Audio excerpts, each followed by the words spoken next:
ভাবির হাতে বানানো আমড়ার আচার দুই স্টাইলের সেই স্বাদ। এত মজা লাগবে ভাবতেও পারিনি। আসসালামু আলাইকুম, সবাই কেমন আছেন? আশা করি সবাই অনেক অনেক ভালো আছেন।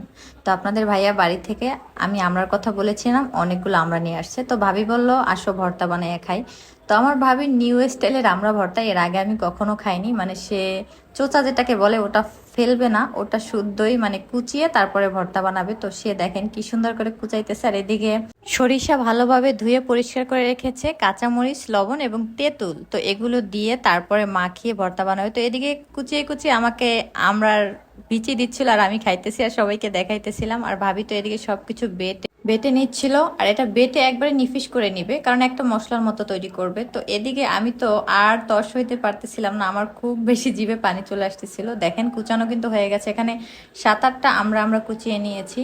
এখানে তেঁতুল দিয়ে দিচ্ছে, স্বাদ মতো লবণ, এবং ওই যে সরিষা বাটা এবং কাঁচামরিচ বাটা সেটা দিচ্ছে, আর চিনি দিয়ে দিচ্ছে পরিমাণ মতো। আর চিনিটা একটু আমি বেশি দিয়েছি, ভাবি টক পছন্দ করে, বাট আমি চিনি ছাড়া কোনো টকই খেতে পারি না।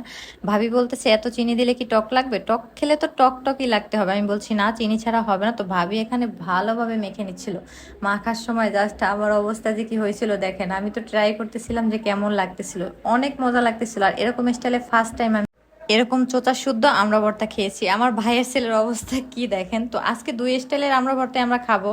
তো এই জন্য আগে এইটা ট্রাই করে খেয়ে নিচ্ছিলাম, দেখি অনেক অনেক বেশি মজা লাগছিল। তো আপনারা অবশ্যই এই স্টাইলে ট্রাই করে দেখবেন। এবার খাবো আমরা কাসন্তি দিয়ে। তো এই জন্য দোকান থেকে একটা কাসন্তি নিয়ে আসলাম।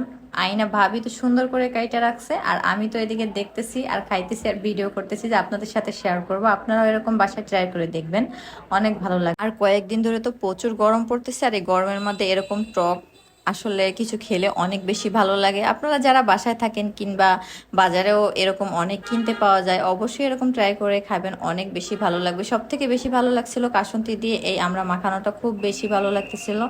আর এরকম টক আমার অনেক বেশি পছন্দ, টক মিষ্টি ঝাল। তো সব মশলা দিয়ে ভাবি ভালোভাবে ডিব্বার মধ্যে করে ঝাঁকিয়ে নিচ্ছিল, কারণ হাতে দিলে ওইরকম ভাবে মাখবে না। তো আমিও ট্রাই করা শুরু করে দিয়েছিলাম। আবার একটু চিনি দিয়ে দিল, তো তখন চিনিটা দেওয়া হয়নি। ভাবির চিনি যদিও দিতে চাইনি, আমি দিয়েছি। আমি বললাম চিনি না দিলে আমি খাবো না। তো আমাদের আচারটা কিন্তু অনেক লোভনীয় হয়েছে। আর আমি তো আগে ট্রাই করতেছিলাম যে দেখি কেমন লাগছে, ও খেয়ে দেখি অনেক অনেক বেশি মজা লাগছে। আমার মেয়েকে বললাম আমি তুমি একটু খাও, বলে না মা অনেক ঝাল। সে ঝাল অতটা খাইতে পারে না, খুব ভয় পায়, এই জন্য আর খায়নি। তো কার কার এই ভিডিওটা ভালো লাগছে অবশ্যই কমেন্ট করে জানাবেন। আজকের মতো এখানেই বিদায় নিচ্ছি। সবাই ভালো থাকবেন, সুস্থ থাকবেন। আল্লাহ হাফেজ।